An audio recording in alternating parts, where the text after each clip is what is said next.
Chapter 12. The Enchanted Knife. Long, long ago, there lived a king who had a daughter. She was very beautiful. With the passage of time, she grew up into a beautiful maiden. Many princes from neighboring countries came to marry her. But the princes didn't like any of them, and so they went away disappointed. A poor but honest young man also lived in that kingdom. He had vowed that he would never marry any girl who had not royal blood in her veins. One day, he gathered up enough courage and went to the palace to ask the king for his daughter. The king was not much pleased at the thought of such a match for his only daughter, but he was very polite, so he could not refuse him directly. बहुत समय पहले की बात है, एक राजा था जिसकी एक बेटी थी। वो बहुत सुंदर थी। समय बीतता गया और वो सुंदर युवती बन गई। आसपास के कई देशों के राजकुमार उससे विवाह करने आए, लेकिन राजकुमारी को कोई पसंद नहीं आया और वे सब निराश होकर लौट गए। उसी राज्य में एक गरीब लेकिन ईमानदार युवक रहता था। उसने यह प्रण किया था कि वह किसी ऐसी लड़की से विवाह नहीं करेगा जिसके रगों में राजसी खून न हो। एक दिन उसने साहस जुटाया और महल जाकर राजा से उसकी बेटी का हाथ मांगा। राजा को ये प्रस्ताव पसंद नहीं आया, क्योंकि वह अपनी इकलौती बेटी के लिए ऐसा रिश्ता नहीं चाहता था। लेकिन वो विनम्र स्वभाव का था, इसलिए उसने सीधे इनकार नहीं किया। Therefore, he only said, "Very well, my son. If you want to marry the princess, I have no objection.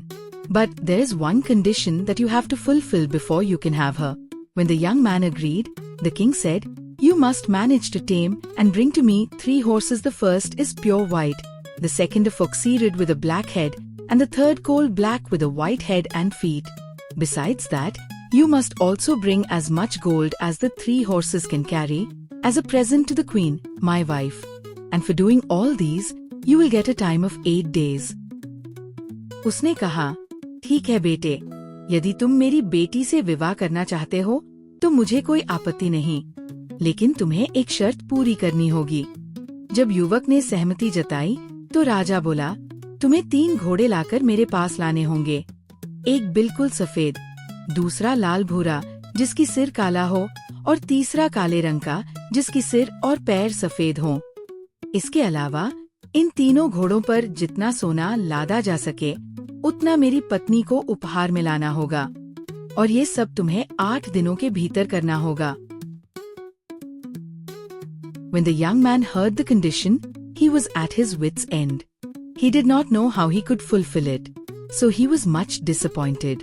However, he thanked the king for his kindness and left the palace.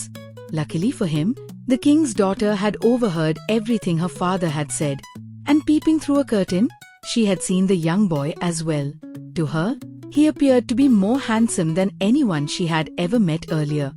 So, the princess hastily returned to her own room and wrote him a letter.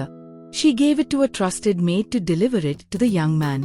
In her letter, she begged the young man to come to her room early the next day, and to undertake nothing without her advice if he really wished to have her as his wife. युवक ये शर्त सुनकर परेशान हो गया। उसे समझ नहीं आया कि वह ये सब कैसे करेगा। वह निराश होकर राजा का धन्यवाद करके महल से लौट गया। सौभाग्य से राजा की बेटी ने पर्दे के पीछे से सारी बात सुन ली थी, और उसने उस युवक को देख भी लिया था। उसे वह युवक अब तक देखे गए सभी पुरुषों से अधिक आकर्षक लगा। वह तेजी से अपने कमरे में लौटी और उस युवक को एक पत्र लिखा। उसने अपनी विश्वसनीय दासी को वह पत्र देकर युवक तक पहुंचाने को कहा। पत्र में उसने युवक से विनती की कि वो अगली सुबह जल्दी उससे मिलने आए, और यदि वो सचमुच उससे विवाह करना चाहता है तो बिना उसकी सलाह के कोई कार्य न करे। The king had an enchanted knife that could do any work on command. He had kept the knife hidden in his safe. That night, when her father was fast asleep, the princess stealthily went into his room and took out the enchanted knife from the chest where he kept his treasures. She hid it carefully in a safe place before she went to bed. The next morning, even before sunrise, the princess's maid brought the young man to her room. When he came, The princess gave him the knife and said, "Take my horse and ride straight through the woods towards the sunset till you came to a hill with 3 peaks. When you get there, you will find yourself in a sunny meadow where many horses are grazing. Out of all these horses, you should take the 3 as described by my father." राजा के पास एक जादुई चाकू था जो आदेश पर कोई भी कार्य कर सकता था। वह चाकू उसने अपने खजाने में छिपा रखा था।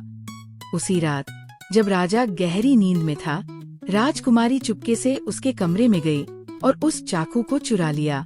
उसने उसे सुरक्षित जगह पर छिपा दिया और फिर सोने चली गई। अगली सुबह सूरज उगने से पहले ही दासी युवक को राजकुमारी के कमरे में ले आई। राजकुमारी ने उसे चाकू देते हुए कहा, "तुम मेरे घोड़े पर चढ़ो और जंगलों के बीच सूरज की दिशा में चलते जाओ जब तक तुम 3 चोटियों वाली पहाड़ी पर न पहुंच जाओ।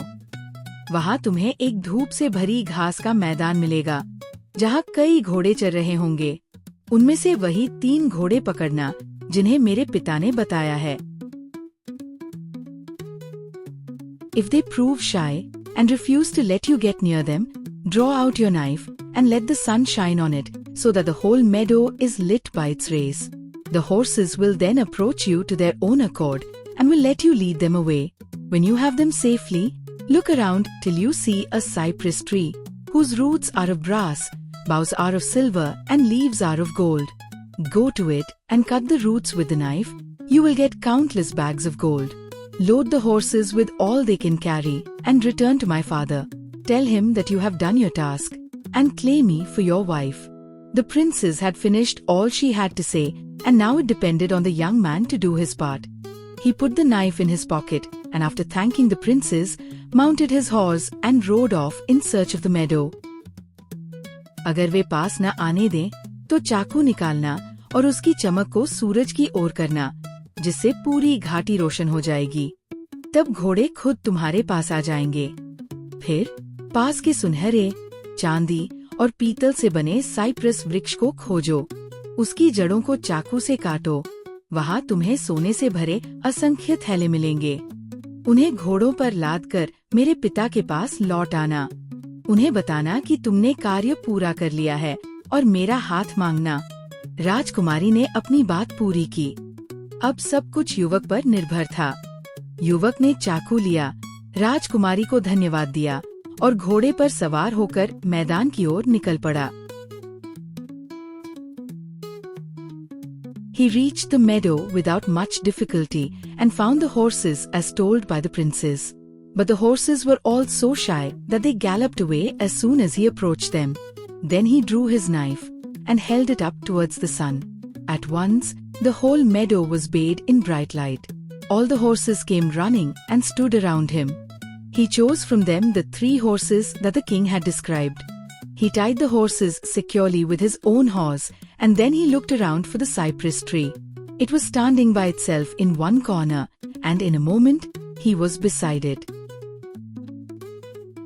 He dug the earth deeper and deeper with his knife till far down below the roots of brass, his knife struck upon the buried treasure that lay heaped in bags all around. With a great effort, he lifted the bags one by one and laid them on the backs of the horses. When they could carry no more, he led them back to the king. थोड़ी ही देर में वह मैदान में पहुंच गया और वहां वही घोड़े मिले, लेकिन वे बहुत शर्मीले थे और पास आते ही भागने लगे। तब उसने चाकू निकाला और सूरज की ओर उसका धारदार हिस्सा किया। पूरी घाटी रोशनी से भर गई। घोड़े खुद उसके पास आकर खड़े हो गए। उसने वे 3 घोड़े चुने जो राजा ने बताए थे। फिर वह पास के साइप्रस वृक्ष के पास गया। उसने चाकू से जमीन खोदी। तब पीतल की जड़ों के नीचे उसे सोने से भरे थैले मिले। उसने उन्हें घोड़ों पर लादा और राजा के पास लौट गया। When the king saw him, he wondered, but could never guess how the young man accomplished the difficult task so easily. However, he kept his promise and arranged for the marriage ceremony. When the betrothal ceremony was over, he asked his newly made son-in-law what dowry he would take with his bride. The young man replied politely, "Noble king, all I desire is that I may have your daughter for my wife, and enjoy forever the use of your enchanted knife. राजा ये देखकर हैरान था, लेकिन ये नहीं समझ पाया कि युवक ने ये कठिन कार्य कैसे पूरा कर लिया। फिर भी उसने अपना वादा निभाया और विवाह की तैयारी की। सगाई के बाद राजा ने अपने नए दामाद से पूछा, तुम दहेज में क्या लेना चाहोगे? युवक ने विनम्रता से उत्तर दिया, महाराज, मुझे केवल आपकी पुत्री पत्नी के रूप में चाहिए और आपका जादुई चाकू जीवन भर उपयोग के लिए।